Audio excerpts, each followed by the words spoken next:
Welcome to the third edition of the Health, Racism, and Communication Seminar Spring 2019. I'm Sharday Cutnell, staff at the Mary and Louise Center. We're co-sponsoring this event along with Kim's, the Center of Excellence in Maternal Child Health, and the PRC, French and Research Center. So we have three speakers here today. First is Ashley Hill. Ashley Hill is a certified location counselor and holistic doula. She's a member of the Advocacy and Outreach Coordinator for Birthmark Doula Collective and Birth Justice Organization, and she's dedicated to supporting, informing, and advocating for pregnant and parenting people and their families in New Orleans. She's the founder of the Uptown Doula, which provides postpartum care to families in the greater New Orleans area through non-judgmental support, harm reduction strategies, and a focus on reproductive justice. She's a community doula for Take Care Baton Rouge, a partner for Blue Cross Blue Shield, and contributor to a New Jersey-based teen parent advocacy group, Honor Your Mamas, a parent advisor for the Aspen Institute Post-Secondary Achievement for Parents Initiative, and a member of the Maternal and Child Health Coalition. And next we have Clare Daniel. Dr. Clare Daniel is an administrative assistant professor of women's leadership at Tulane University's Newcomb College Institute, where she conducts research, teaches courses, and coordinates programming related to reproductive politics. Her book, Mediating Morality, The Politics of Teen Pregnancy in the Post-Welfare Era, was published by the University of Massachusetts Press in 2017. Her writing has also appeared in publications such as Signs, Journal of Women in Culture and Society, the edited collection MTV and Teen Pregnancy, critical essays on 16 and Pregnant, and Teen Mom. She teaches in Tulane's Department of Communication, Gender and Sexuality Studies program, and Honors program. She also coordinates Newcomb College Institute's Reproductive Rights and Reproductive Health Internship program, which places undergraduate students at community organizations in New Orleans that work on reproductive rights, health, and justice. She's a member of the New Orleans Maternal and Child Health Coalition. And last, we have Kimberly Novod. She's an educator, a doula, and a health advocate. She's the founder and executive director of Saul's Light Foundation, a nonprofit dedicated to supporting neonatal intensive care units and bereaved families in New Orleans. In 2014, Ms. Novod's son Saul passed away as a result of complications from his premature birth. His legacy is inspiration for the Saul's Light. Ms. Novod is a Louisiana certified secondary teacher and a graduate of State University of Louisiana and Troy University of Alabama. She is a member of the New Orleans Maternal and Child Health Coalition.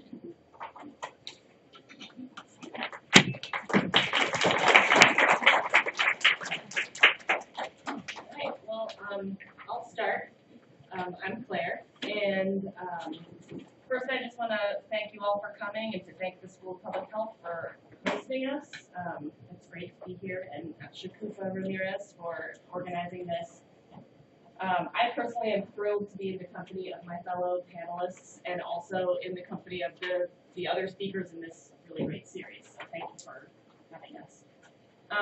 What we're going to do in our presentation today is we'll start by discussing what is the Maternal and Child Health Coalition, who are we, what have we done, what are our future goals, recommendations for improved health services for birthing people in New Orleans, and the lessons that we've learned through our relatively short lifespan as a coalition so far, and then why we think communication around systemic racism and health disparities is important. So I'll start by just telling you a little bit about who we are. The coalition was founded in the summer of 2018, sort of on the heels of a report that the Mary Amelia Center put out called The Health of Women and Girls in Louisiana, Racial Disparities in Birth Outcomes, which came out in 2017. And there's a handout going around that sort of summarizes some of the conclusions of that report, but basically it talks about the statistical differences, the differences between Black women's and white women's birth outcomes in Louisiana in terms of outcomes like low birth weight, preterm birth, and infant mortality. And then we also know from reports put out by the Department of Health that there are stark racial disparities in terms of maternal morbidity and mortality as well. So sort of in response to those pieces of information, we formed as a group of researchers, birth workers, and advocates who want to create change around this issue. And we, as part of some of the efforts that we have made so far, which Kimberly will talk about in a minute, we wrote a letter which included this as sort of like the closest thing we have to a mission statement right now. So we are, oh, I have it written down here, so I don't have to turn my head. We are the New Orleans Maternal and Child Health Coalition, a group of individuals and community organizations dedicated to advocating for improved health services for women and children in New Orleans. Due to the dire statistics concerning birth outcomes, particularly for women of color in our community, we urge community members, government officials, hospital and service administrators, and healthcare providers to implement interventions to address this crisis. So that's sort of, in a nutshell, what we're all about. And we also wanted to point out that we intentionally center the experiences and recommendations of diverse women. And I'll turn it over to Kimberly to talk about some of the things that we've done so far as a coalition. One of the first steps that we took as a coalition was to take the statistical data regarding birth outcomes in the city of New Orleans and turn it into an easy to comprehend one-pager that we then widely disseminated in the community. And what this document does, I believe you have that document there. What it does is outline not only the qualitative and quantitative data, but allows us to involve other coalition members, such as myself, to kind of put a face to the statistics, to make the story become real. So for example, I represent Salt Lake Foundation, which is an organization I started after my son passed away. So when we see that percentage rate that talks about 9.4% of infant mortality rate in the African American community, I'm what that looks like. My son is what that looks like. And so what we found is that employing those voices and giving kind of life to those statistics, it makes for very powerful advocacy. So people can see exactly what it is that we're talking about, and that they aren't just numbers on a page, but that they know that this actually affects people's lives.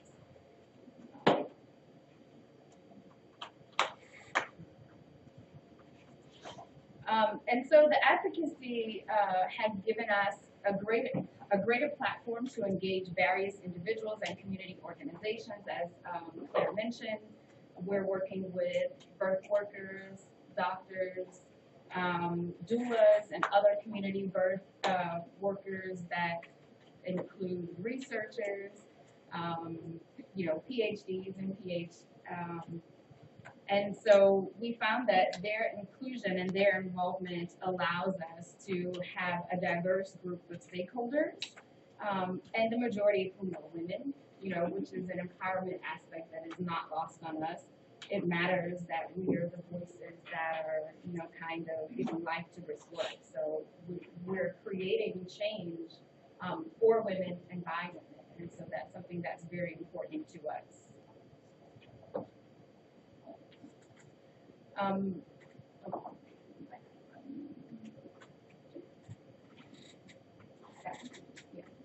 Oh, sorry.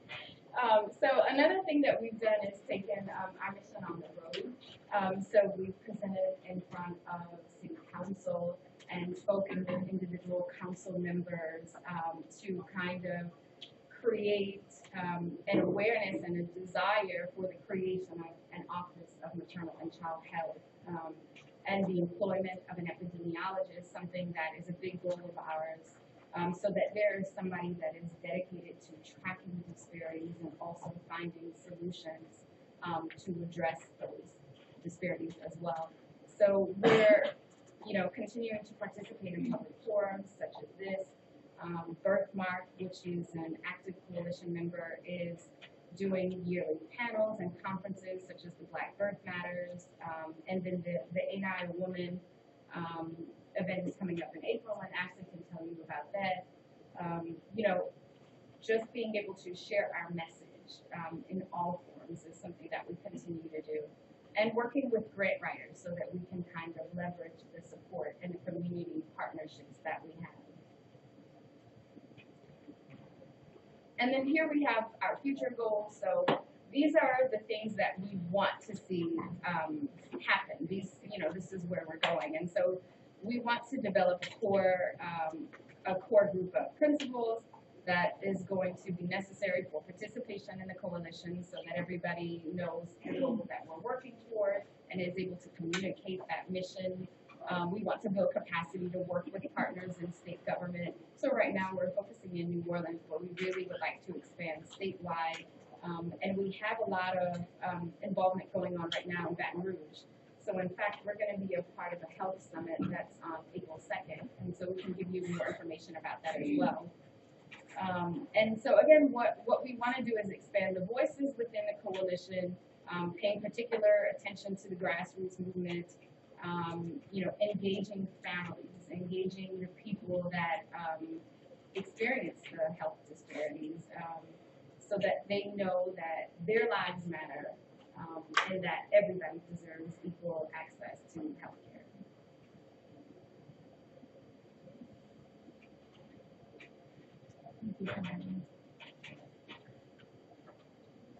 My name is Ashley Hill. I'm a birth doula and lactation consultant after birth mom doulas, and I want to talk to you a little bit today about some of our recommendations for improved health services for birthing people in New Orleans. So first, when we think about adverse birth experiences, we've all heard the stories. We've read multiple articles. We've heard the voices of many people who have been affected. Kimberly so graciously sat here today and was vulnerable and talked to us a little bit about what her experience has been. So we really want to move forward, and that's what brought about the Maternal Child and Health Coalition, is we want to think about solutions. What can we do to move forward and stop this from happening? And what we've learned is that many of these things that are happening, these average birth outcomes for mothers and children, many of them are preventable. So we really want to talk about some of the solutions. One of the things that is a recommendation of ours is to increase the presence of doulas at birth. The reason that it's so important to us to increase the presence of doulas in person, I'll talk to you a little bit about it with the next slide, is we are people who actually go into the homes of our clients and we sit with them. We learn about their backgrounds, we learn about their past histories, we sit at the table, we talk to grandma, we talk to cousins, we talk to in-laws, we talk to all of these people who are a part of this birthing experience. So we're not just sitting with them for a few minutes. Even in terms of like midwifery care, we also are pushing like a midwifery model of care. That does not mean that we want to disseminate the practice of obstetrics and gynecology, but we do want to dismantle some of the practices that are currently in place. So when we talk about a midwifery model of care, meaning that we need that compassion to be a part of it, we need it to be a partnership. That healthcare, especially the birthing process, is not a woman or a birthing person walking into the room and being told what their experience is going to look like. What it is them walking in and say, this is my past experience. This is what I look forward to having. It doesn't mean that we're going to necessarily create magic. And there are times where there are medically necessary procedures, but that birthing person needs to feel like they are empowered and have autonomy over their body during the process. So the goal is to create a midwifery model of care where we have support persons, doulas, midwives, OBs, whoever that person may be, even if it's a medically necessary cesarean. We're not in the business, I'm not in the business of telling people what to do with their bodies under any circumstance. So even if it is a medically necessary cesarean, we're not saying not to save the life of that mother, not to save the life of that child. We are saying that they need to be completely aware of what goes on and why it's happening. I've talked to countless mothers, especially mothers of disadvantaged backgrounds, of lower socioeconomic status, and mothers of color who have told me time and time again, I've supported alone probably over 50 people in birth, and in my collective, we have people who have supported as many as 90. So we supported thousands of people collectively, and resoundingly hear women of color, especially young women of color, especially from marginalized backgrounds, saying like, I had to have a cesarean, I don't really know why. Or this happened to me because I had a big baby. Or this happened, and it's just things that are not based in evidence and are not based in fact, and that is unacceptable. So we really want to move forward we're not calling people out, we're calling people in. Like, let's work together, let's fix this, let's stop it now so that we can allow people to move forward and have better birth outcomes and better birth experiences. Yes, and Kimberly already talked a little bit about the epidemiology and community coordinator. Yes. This just shows a little bit about like how doulas and midwives work together, and I want to use midwives and OBs interchangeably. So I want you to look at this because this is what we're focusing on, to provide like a midwifery model of care that That does not just have to come from a midwife. What makes a midwife is a medical professional that provides support throughout the pregnancy, labor, birth, and postpartum. Midwives and doulas don't do the same thing. Actually, I have one of our collective members is actually in midwifery school right now. So I had the pleasure of attending a birth with her in the realm of being a midwife. So she wasn't a doula in that birth, she was a midwife. She says, I can't do both because I'm checking on your vitals, I'm checking on all of these medical steps and making sure that everything is clear. So I can't necessarily be the person to hold space for you in that way emotionally. Yes, I'm going to have a warm candor. Of course, I'm going to ask for consent. These are basic things. These are standard. That shouldn't be a good provider. That should be the standard of care that you will receive. That it is consent driven. It is trauma informed with whomever your provider is. We shouldn't have to do this picking and choosing of what kind of care I'm going to get with what provider. You should know that you're going to get that no matter who you see. So yeah, so that's where we fuse midwives and doulas together. That we're both professionals that work together, making sure that you and your family are fully supported during this transition. Some other recommendations for improved health services for birthing people in New Orleans. We want to talk about addressing barriers to accessing care, including reliable transportation, family-friendly providers, etc. And we'll talk to you a little bit in the next slide talking about social determinants of health and how this impacts people in their healthcare and their birthing experience particularly. Implementing the Department of Child and Maternal Health epidemiologists, we have to hold facilities and providers accountable. I'm held accountable on my job. So I think everyone should be held accountable to make sure that we are receiving the standard of care and that you're not having to pick and choose once again on who's going to provide which type of care. Also ensuring cultural competence is permeated throughout all care giving. So addressing disparities in representation within obstetrics and gynecology and midwifery. Also implicit bias training. When we're talking about the disparities in representation with obstetrics and gynecology, meaning there is a disproportionate amount of Black and brown people who are accepted into medical school based on in comparison to their white counterparts, and also access to midwifery care. For example, I have, like I said, I have a person that is in our collective right now who's in midwifery care. So I'm just using this example, who's in midwifery school. She's traveling to Maine to go to midwifery school, back and forth. She has kids here. So she's doing work, she's doing that. She is a white woman. I would not be able to, and not just because of my race, but because of my financial ability, my financial capacity, to be able to go back and forth. So being able to have accessible midwifery programs. Yes, there are some programs where you can do certain things online, but in order to be able to have your preceptorship and be able to work with someone hands on here, I've also talked to several women of color who have attempted to complete midwifery practices and have had difficulty finding someone to bring them on to do it as to be their understanding. So just thinking about ways to find accessible routes into midwifery care and also obstetrics and gynecology for persons of color. And when we talk about an implicit bias training, this is a step. This isn't it. It's not like you take an implicit bias training and then you're free from implicit bias, right? You take a training to bring awareness. And you take a training as the first step. And that's something that we are insisting and we are recommending that is also a part of not only obstetrics and gynecology care, but as a part of the curriculum in medical school. So the University of Michigan is doing some work to create a reproductive justice-based curriculum for their medical students. That's something that needs to be a part of actually your training, not something that you think of as an afterthought. So talking about the social determinants of health, here's a great, because I would of course forget to name one, of course, but when we talk about income and jobs, isolation. When we talk about isolation, meaning that there are many birthing people who go to the hospital alone, who don't have a support person, who don't have anyone to be there with them, and they're birthing alone. So we want to make sure, especially with your doula care, even if not doula care, this affects all of us. When I have these conversations, when we're having these conversations about equity and best practices for birth and reproduction, it doesn't only affect you if you're family planning. It doesn't only affect you if you have a child already. It doesn't only affect you if you're planning to get pregnant or something. It affects you if you know a person who has been pregnant. It affects you if you have been born. It affects you. So this is a human rights issue that we're dealing with. It's not. It intersects with public health. It intersects with so many different things. But it's all of our responsibility to really carry the torch, have these conversations. I want us having these conversations when we're in the hair salons. I want us having these conversations when we're out having drinks with our friends.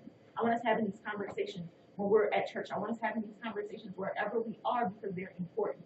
And if we don't normalize these conversations instead of saying, oh, I don't really want to talk about this because we have to start naming things and putting it on the table and having those conversations, and that's the only way we're going to be able to make any progress moving forward.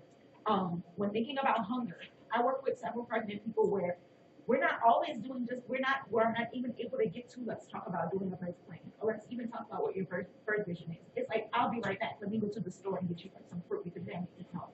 Or let me go to the store and get you a sandwich because you haven't had nothing to eat. We're also doing some work, which I can talk about later, surrounding persons who are incarcerated and trying to push for them to get one extra meal, like while they are pregnant, because we can talk later about kind of like the disproportionate like health outcomes and how many of those people are also incarcerated that contribute to those numbers. Talking about housing, and we talk about like increased stress levels. If you're homeless or if you're being evicted or if you don't have secure housing, then how are your stress levels not going to be high? There's no yoga, there's no meditation that I can do if I don't have food, if I don't have housing, and if I don't have access to mental health resources, transportation. When we talk about adverse social determinants of health, what is perceived in the way that this conversation has been had so many times, and what I hear the framing surrounding this is that persons who are birthing or pregnant persons, they're not doing something, or they've done something wrong, or they're not being compliant, right? Or they don't attend their doctor's appointments. We actually consulted a hospital in Louisiana, in North Louisiana, and asked what were some things that we could do working as a community doula to assist them and to help some of their clients. And they're like, they don't come to their doctor's appointments. Well, guess what? They live 30 minutes away and don't have transportation. They don't live on a bus line. They don't have secure housing. So maybe the place where their children were once dropped off last week, that has changed this week. So they have to like garner like support from other people in the community, from family members, and ask them, can you bring my child to school? I can only get a ride to one place that day. I'm not able to make it to the doctor's appointment. When we talk about birth violence, and that's something that Birthmark works towards, there's something that in the Maternal Child and Health Coalition we're working towards to dismantle. There should not be violence in birth.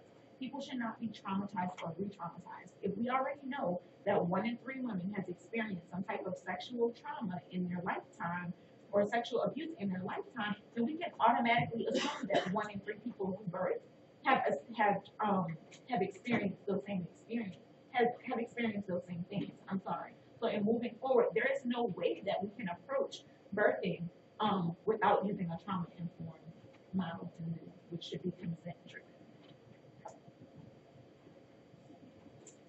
Okay, so now that you know a lot about what we are all about as a coalition, we thought we would talk a little bit about sort of some of the lessons that we've learned in our operating and communicating as a coalition, both internally and externally. So I'll start with the internal stuff, because just kind of like getting a coalition formed and started and running is, I think, well, for me personally, was a new experience, and I think there were many members of the coalition who have a lot of experience doing this with other coalitions that they're in, but some of the things that I know I learned, and I think many of us learned through this process, included things like being flexible about where we met and what time we met as a coalition. So we started out by meeting in the building where my office is, which is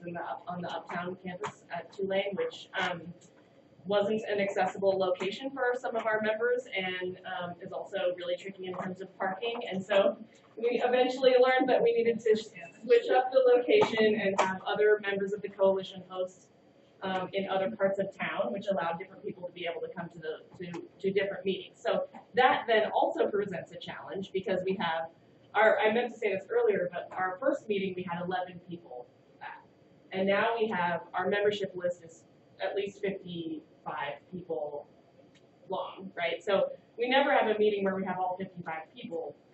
Rather, we often have a completely different set of people at each meeting. And so we also learned that we needed to have really thorough notes that were accessible to everyone, so that the people, because we had a different set of people at each meeting, we needed everyone to be on the same page about what we talked about, and to be able to the notes as we have them right now are also editable by everyone, so that people can, if they have a comment and they weren't able to go to the meetings, they can comment on the things that we talked about. We also learned that we have to have open lines of communication with the people who are working on this at the state level, because we sort of set our agenda early on as being to operate at the level of New Orleans, and our first efforts were focused on the city council and the city budget, right, and getting that epidemiologist incorporated into the city budget, which we think we succeeded on, but we're still trying to get more information about who that epidemiologist is and what they will be doing.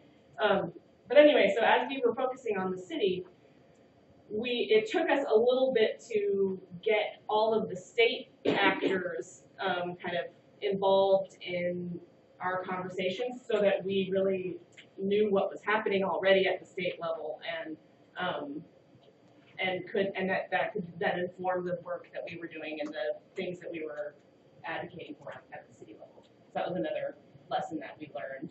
And then a big one that I think is the case for all people trying to truly have a coalition that is non-hierarchical and that includes a diverse array of voices of stakeholders from across different sectors of the community, is that we need to kind of constantly be working on the power dynamics of the internal communication that we do, because we need to make sure there are people who come to the table who are very comfortable with taking on a leadership role, and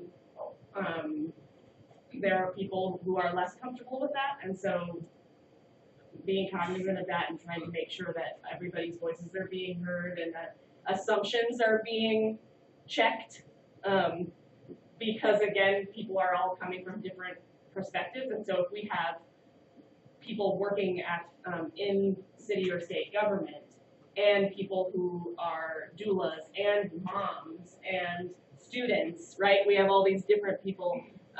They are all bringing different assumptions to the table, and so it's a matter of trying to make sure that everyone is keeping the larger goal in mind, but without sort of bulldozing over other people, right?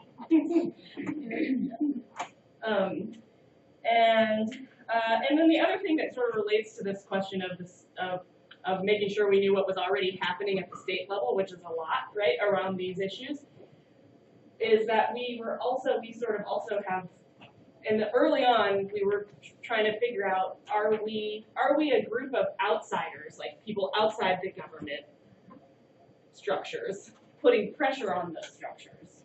Or are we a group of people that is made up of all the people who are working on this, including those who are doing that work within those structures, those governmental structures? And ultimately, we are that mixed group. That's what we ended up being. And I think it's worked out well, because it's important for us to have all the information about what's already happening, so that we can advocate for things that complement those things, right? So, like, for instance, when we were getting ready to ask the city to hire an epidemiologist and a community care worker coordinator, it was important for us to meet with the director of the health department and the director of Healthy Start, right, to figure out what is actually already happening at the city level that we can use our efforts to augment and to complement, as opposed to this sort of more adversarial potential position we can put ourselves in. So, and then in terms of external communication, some lessons that we learned. One is that, and both of you should chime in at any point, because I think some of this is stuff that we talked about together. But one is that we realized when we did the city council presentation, the council members that our presentation resonated with were the ones who had a personal experience that they could relate to around these issues.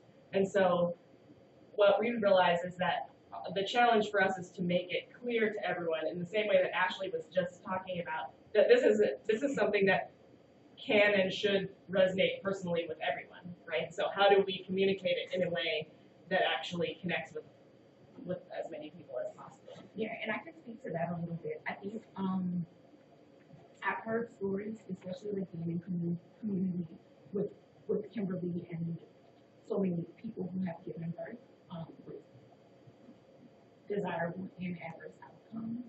I think looking at a way to see like how does this connect to me? Like I feel passionate about it. I hear you. I understand what you're saying. It all makes sense. It sounds good. But I don't really have a connection to this, is what some people feel. I think start having conversations with your parents about your birth story. Start looking at your ancestral lineage. I did a training one time and we all left out in tears, right? But I didn't start thinking about until recently that my grandmother had lost a child, right? And I knew it because every time we visited her at the cemetery, there would be this headstone that said Baby Hill, right?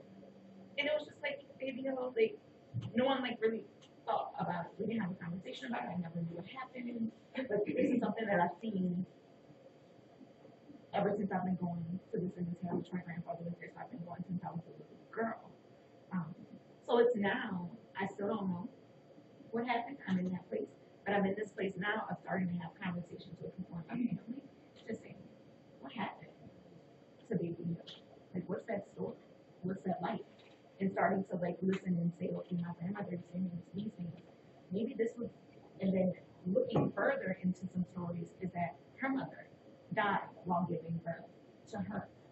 And I always knew that she was a super affectionate person. I always knew she didn't really like touch. I always knew those things. But we just figured that's just her, right? That's what we say, that's just her. But I never, until I think actually like submerging myself into this work, and even I've been doing this work for a decade now, I still never really made the connection until recently.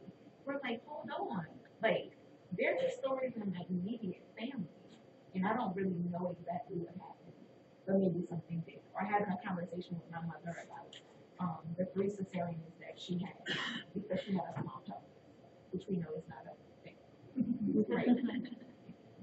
Right.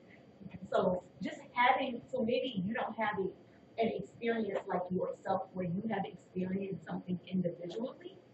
Talk to your family. Ask your mother about it. Ask your parent about what happened the day you were born. What was that day like for you? See if you can go back as far as possible.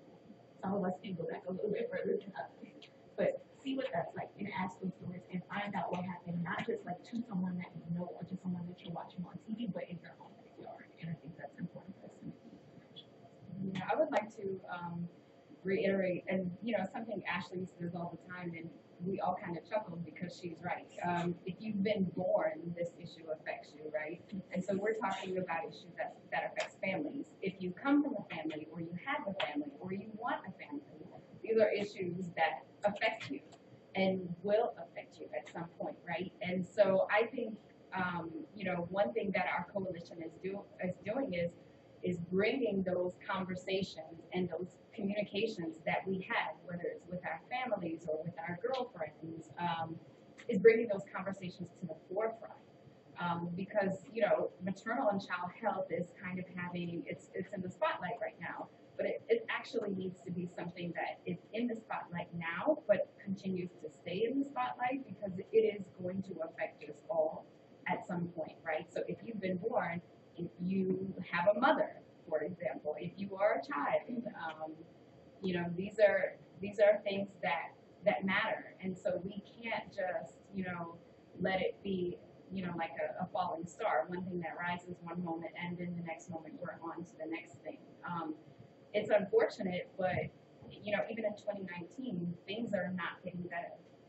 Preterm birth rate, infant mortality, these are things that have affected communities of colors, disparately for 30 or 40 years.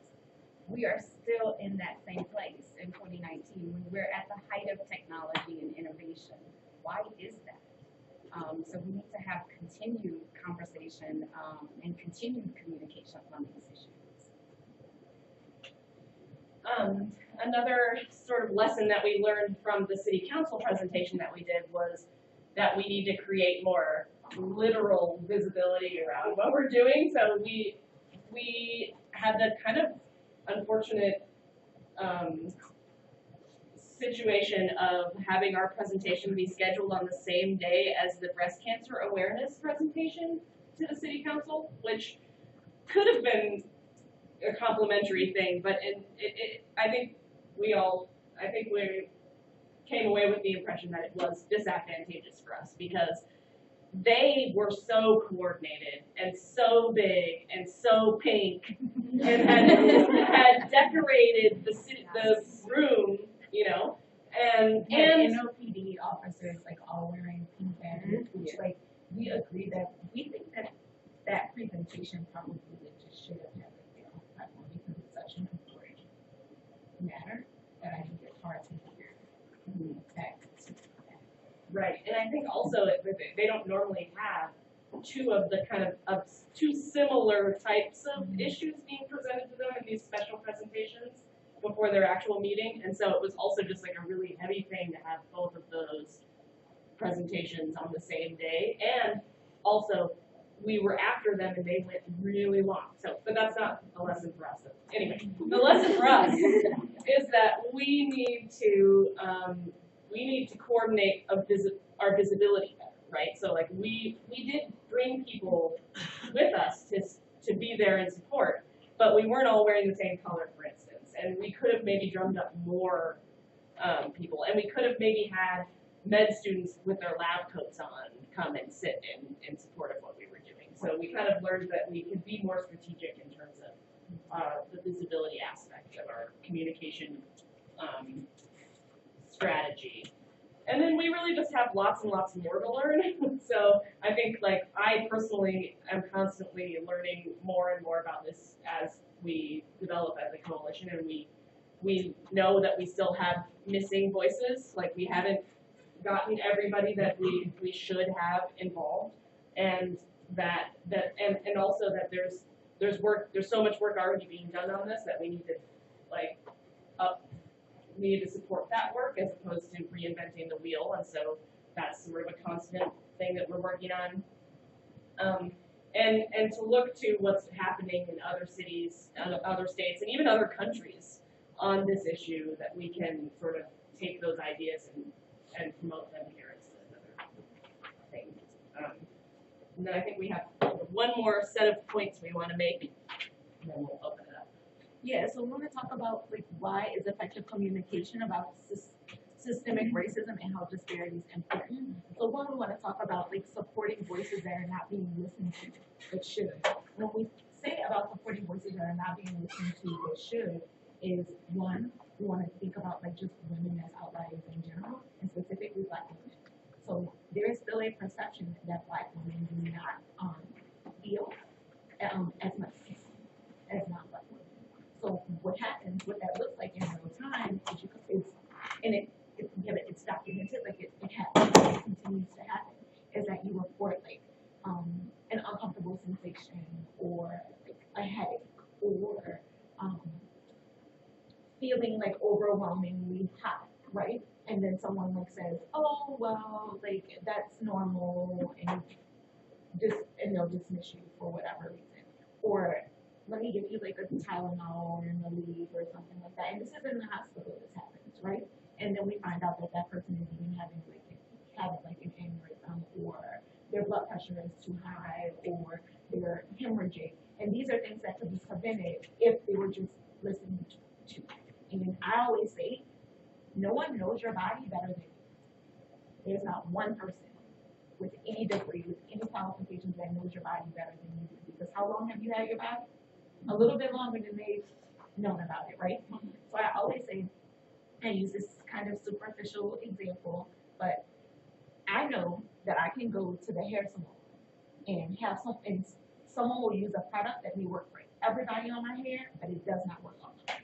So I know when I go there, don't use it in my hair. Like that's not gonna work. It's not gonna have the desired outcome. It's not going to take. It's not going to give. So please don't use that on my hair because I know it's not going to work. And they're like, but this is an amazing product and it came out and, you know, it costs $1,000, you know, and all of these different things. So I know it's really going to, I'm like, no, like, I've tried that 6 times. It didn't work. Like, I know it doesn't. So we want to have that same buy-in with our healthcare. When we know that something doesn't work or something doesn't sound right, or if we're feeling something different, or we're using like our intuition, we want to go through some steps. So one, we want to think about like, what are the benefits, right, of what I'm being told? What are the benefits? Because we have to be bought in. We don't just want to go in. When we walk into the salon, we don't just walk in and say, do whatever you want. Well, sometimes we can, but like, let me make that example. But sometimes we don't always go in if it's a new place and say, just do whatever you want, right? I'm here, I'm a professor, but not what healthcare should look like. We want to think about what the benefits are, so what's being said. We want to think about what the risks are of what's being said. Are there any alternatives if there's something that I don't feel comfortable with or something I'm not familiar with? Let's have those questions. What does my intuition tell me? That's probably the most important thing. What does your intuition tell you? And I think sometimes, because of the world we live in and we're downloading information at such a rapid pace, that we kind of lose that intuition a little bit. Like we push that aside and say, but I did read this thing that seemed like this was more credible than what I'm thinking or what I'm feeling right now. Nothing is going to be more credible than you and your own intuition. So use that, lead with that. It's important to listen to that inner voice inside. And then also, what if I do nothing right now? What if I just sit and what if I just wait and take some time, think about it, process it, if it's not an emergency situation? So knowing that you have options and can choose, and I don't just mean during the birthing room, I'm talking about anyone who's ever like walked into a doctor's office, anyone who's ever walked into a beauty salon, anyone who's ever walked into a situation where there may have been like a disadvantage of power dynamic. Think about those things. Do I have to react immediately? Can I take some time to think about it? We also want to lead with honesty and transparency, naming the problem and holding people accountable. So, I can speak from personal experience. We have, with Birthmark, we created something about 6 years ago called the Birthmark Toolkit. And what it does is it tells people how to make formal reports, and if they've experienced some sort of birth violence, how they can like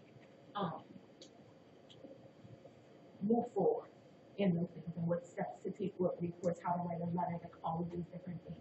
We've been silently giving this to our clients for a really long time because we didn't really want to ruffle any feathers. We've never come out with a list of providers who do this or who do that, right? We've had those experiences, we've been in the room, we just never felt comfortable doing this. We didn't want to ruffle any feathers, we didn't want to like, sometimes at one point it was really difficult for doulas to get in the room. We're hired by our clients, and some providers didn't all. We have some providers who are like allies and call us and like I have a client that needs to work with you. So we do have that, but it's taken a really long time to get there, and we still don't have bodies at everything, right?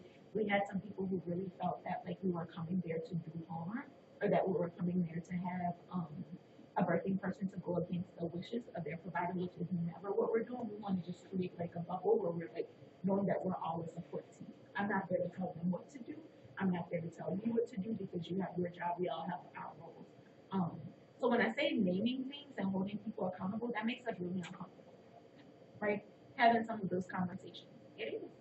It does. It makes us uncomfortable. When we're talking about birth violence, when we're talking about things that go on at home, if we're having like a conflict with the person at work, it's hard to have those conversations, but it's necessary and nothing is going to change. So I look at it almost with regards to if there's an emergency where they teach you in CPR, you call 911. As opposed to you say somebody call 911 and then 911 never gets called. Like you need to call people in and let them know, hey, this did not work well. This did not go well. This was harmful. So then at least they're able to reflect because we all have our egos, right? So maybe I'm talking about you, but if I make this blanket statement, you're like, it couldn't possibly be talking about me, right? And we want to convey it, once again, that it's a human rights issue and a matter of life and death. I'm willing to have a hard conversation if it means that someone's life is going to be saved. And then also defining how and why these disparities exist, structural problems rather than individual blame. We talked about that a little bit earlier, how it's not that the persons who are going in are just not attending their appointments or they're just not invested in care. I was doing some shopping a couple weeks ago and walked into a store. People come up, they talk to you from New Orleans, you know whether you want them to talk to you or not, they talk to you born and raised. And she told me this was the owner of a boutique, and she shared with me that she had 7 children. She asked me what I did. I said I was a doula. She knew what it was. She read an article that came out recently in the USA Today, actually called Deadly Deliveries, talking about the disparities in healthcare and how many of these things are preventable. And this is a woman maybe like in her 70s, about in her 70s. She looked good. I think she was in her 70s. And she said that she delivered 7 children in New Orleans, and the last child, she almost died during labor, and that child is, I think, 30 years old, and she has not been back to the doctor since. So for 30 years, because she had that experience, because it was triggering for her to seek care, because she didn't know why these things happened, because it had not been explained to her, she created just like this overarching just like fear of like the healthcare system, and has not sought any type of medical care in 30 years. This is an affluent white woman. So can you imagine for people who are more disadvantaged, who don't have that voice, who don't always feel empowered to speak, who don't have family to stand up beside them or to support them, or who are told like you don't know what you're talking about, or who are having birth control forced on them before they can even like get out of the hospital. So all of these different things are coming at you, or who are immediately perceived as doing drugs, who are perceived as like not being in a supportive relationship, or getting pregnant on by accident, that it's not possible for a young woman of color to plan a pregnancy. So just thinking about all those things and how we have to dismantle some of those power structures. So we're talking about some disparities in care, and these are a couple slides from the article, the USA Today article that I mentioned. I advise you to read it.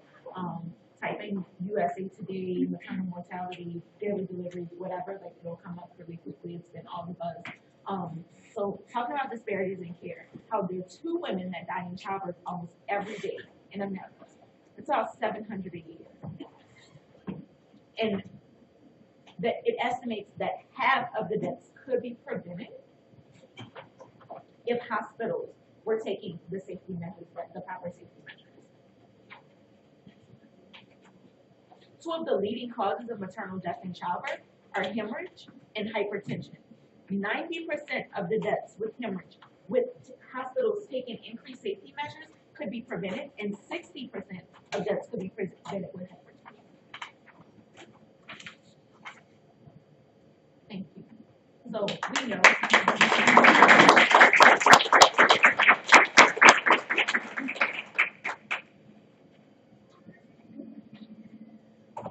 Oh, so thank you. I also put my email address up there. If you're interested in learning more about the coalition or becoming involved, you can email me. I'm sort of the keeper of the documents and the list, so even though it is publicly editable, editable. So, what questions do you all have? Covered a lot of ground. Are y'all working with any Hispanic populations, or do you know of any kind of data in New Orleans on the fact of this? Imagine talking about people are both in similar way in New Orleans. And I know that the health department has had little or no statistics about That's the problem. Yeah, that's what we found with our coalition. We were asking those same questions and the statistics because we know the people are there. So where are the statistics? And that's really why we are saying that we need an epidemiologist, a person who is dedicated to tracking these things and addressing these things, because we're at a point where we can no longer allow this to be swept under the rug.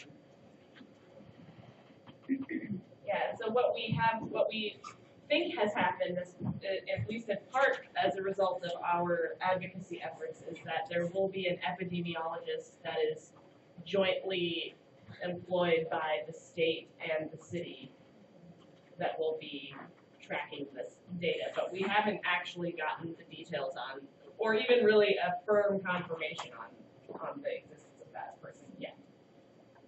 But ideally, that person would be tracking data, and we would then have more data on that.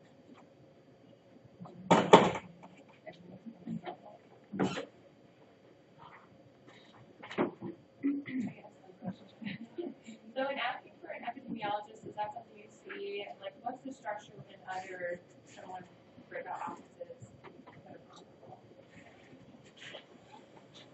Well, we did look at comparing what's happening in New Orleans to some other cities, and I think there might be some data on that, or some information on that on the back side of the one-pager that we handed out.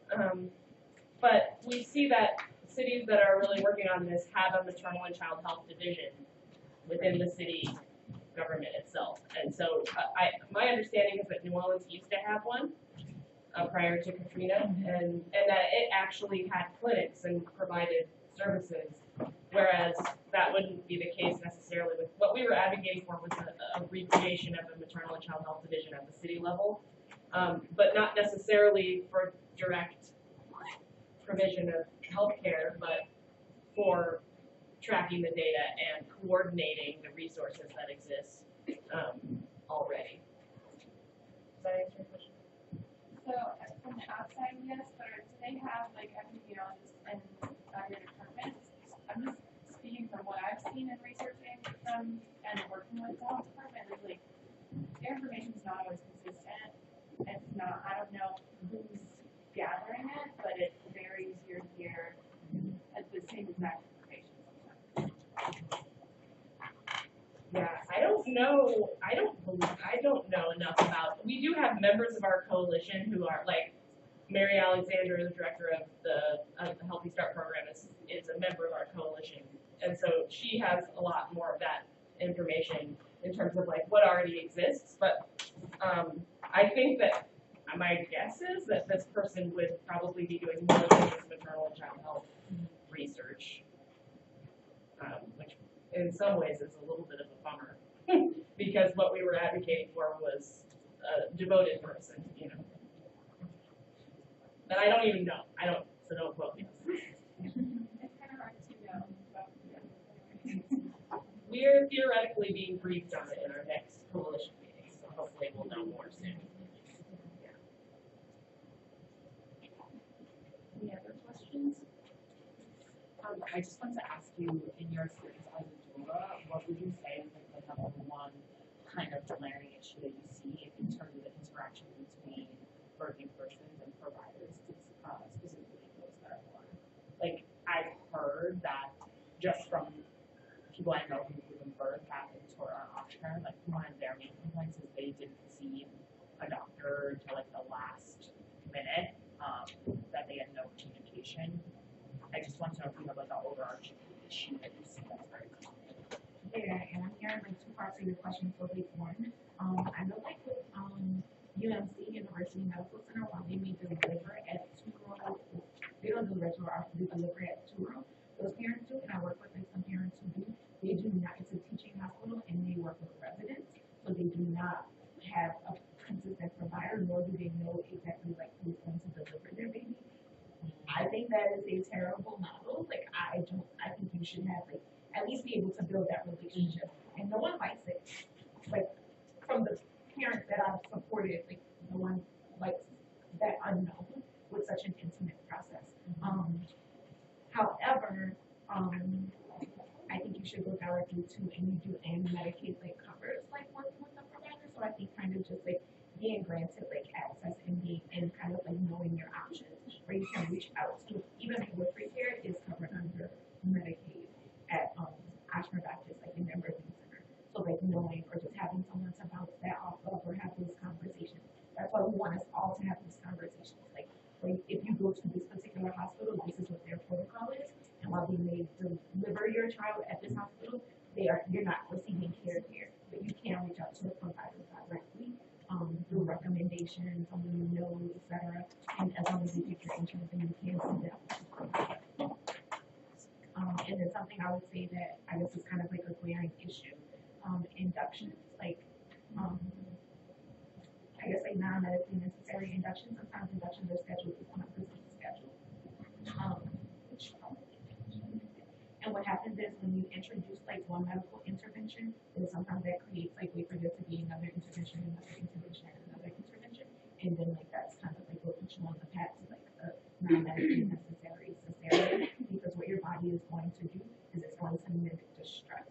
And then when you see like the stress on the monitor, or when that's what's seen on the monitor, then people start reacting, and I hate to become panicked when it's actually like how about we could also just instead of reacting that way, let's maybe scale back on some of these interventions. I would add to, and on the same note, is birthing people being told what's going to happen to them. So instead of having their voices be a part of the process, just like, here's what we're doing, I'm the expert. So, yeah, it's true that those hospital workers may have gone to medical school, but as Ashley said, the birthing person is the person with the most knowledge and experience of their own body, and they deserve to have an active voice in the conversation when it comes to procedures and, how things are going to go. And I think also we're seeing like concrete responses to things, because I've heard a bunch of times, or even like, at this, we had these conversations with clients where they want to know something and they ask a question, or why is this happening, which you always have the right to ask, and someone will say, well, that's the doctor's order. That's not a reason. Right? Like, that's like, those were your orders, and you were told, but I want to know why do I need to be induced? Why am I having like a cesarean? Like, I want a reason, like a concrete answer, and I feel like sometimes like a lot of people don't necessarily receive those answers when they ask questions. I would add to that women are less likely to be advocates for themselves just by being women. And then you give them the stress of labor and the hormones and the pain and the everything that's happening, or you are even less likely to be an advocate, and you're just going to do whatever someone tells you because you just want it to be over and you and your baby be safe. And I think that trying to educate women on being better advocates for themselves outside of the birthing process prepares them to be better advocates for themselves in the main sort of healthcare situation. I completely agree. I cannot teach anything like wow, like. I think we may have found our newest coalition member. And it's a very vulnerable, you're in a very vulnerable state when you're laboring because of not just the stress, but like the change on, the changes in your body, like the pain variations, like all of those things. You are literally opening up to the world. Exactly. And what happens is, because you're in a vulnerable state, sometimes when people say something or if they ask you, it's like fear tactics and coercion, that happens in the birthing room, and it should not. So what happens is, if I tell you, I've heard, I'm not making this up, I've heard, if you don't do this, your baby's going to die. If you don't do this, you're going, you're not making the best decision for your baby, even if you're asking for time. So those types of fear tactics to be used to get people to do what you want them to do, that should not happen to anyone.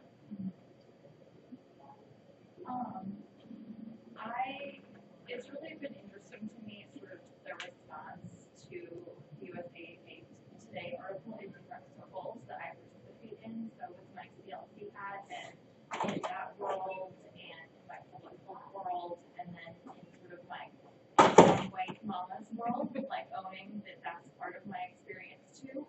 And unfortunately, I have heard a lot of comments of people saying, well, I had a great experience at Turo, or not even necessarily, but it was great, we didn't have any problems.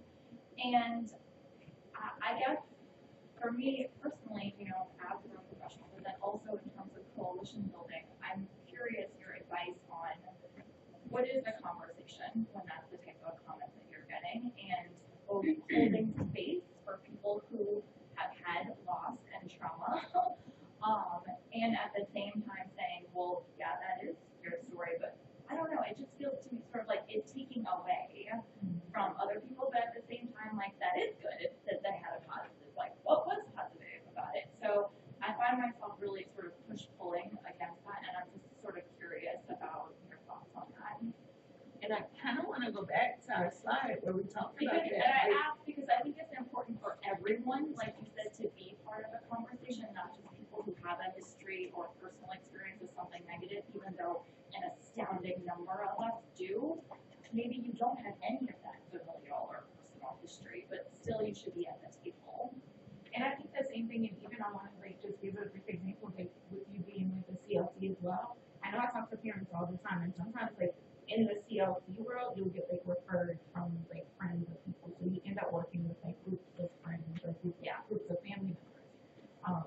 I'm sure you have as well, because it happens all the time.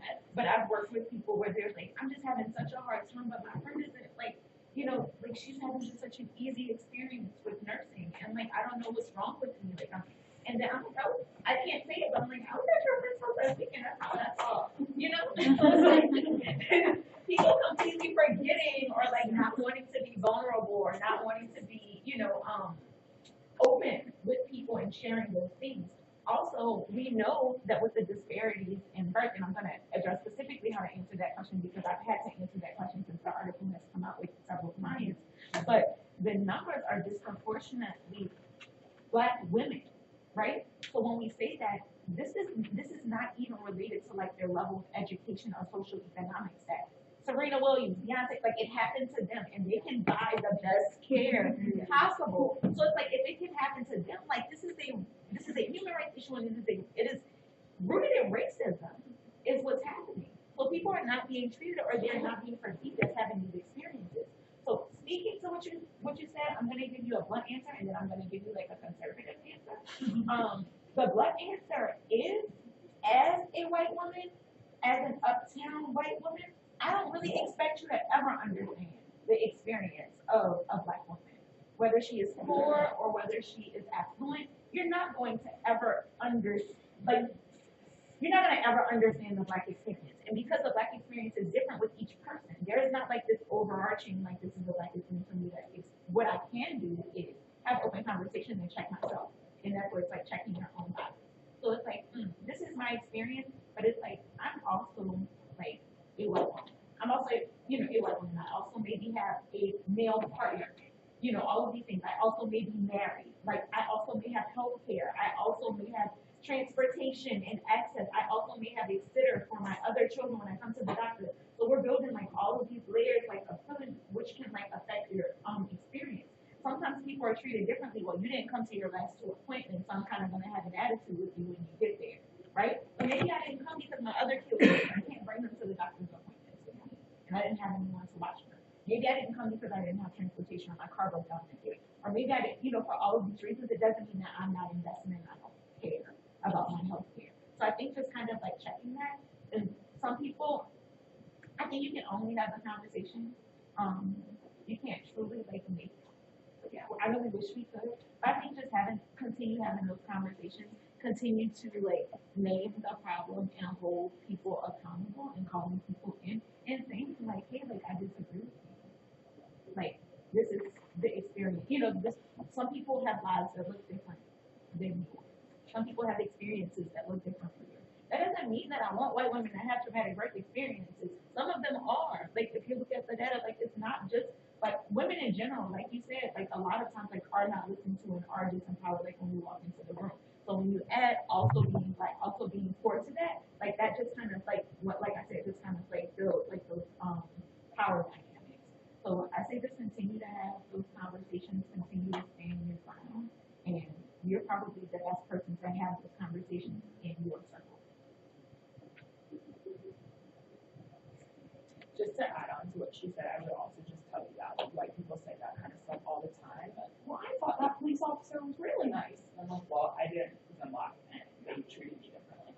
And I think if your friends are the ones who are saying that are white, you can say, well, that's a very like privileged perspective to just assume that everyone has had. Like I would just be super blunt and just be like, that's a very like narrow perspective to assume that Torah was going to treat you the same as we would treat like poor black teen mother. Like that is just maybe you might have to go back to like race 101, I don't know. But you know what I'm saying? No, really, but like things like that, when I have these kinds of conversations,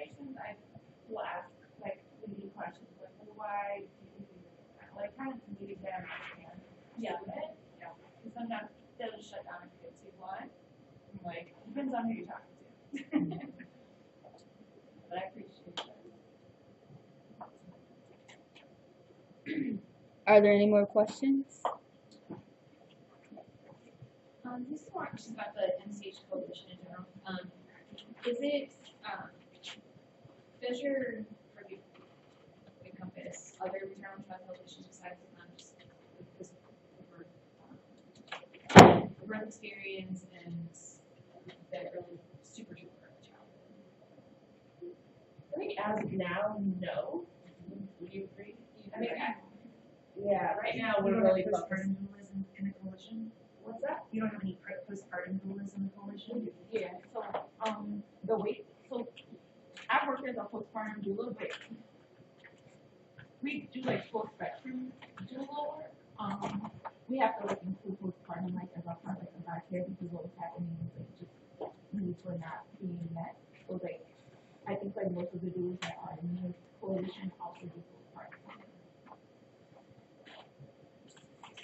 Yeah, I think there's like the potential for us to broaden our scope at some point, but for now, we've really focused in on the issues of the birth outcomes kind of broadly defined. So, yeah, so it does extend a little bit into childhood, early childhood.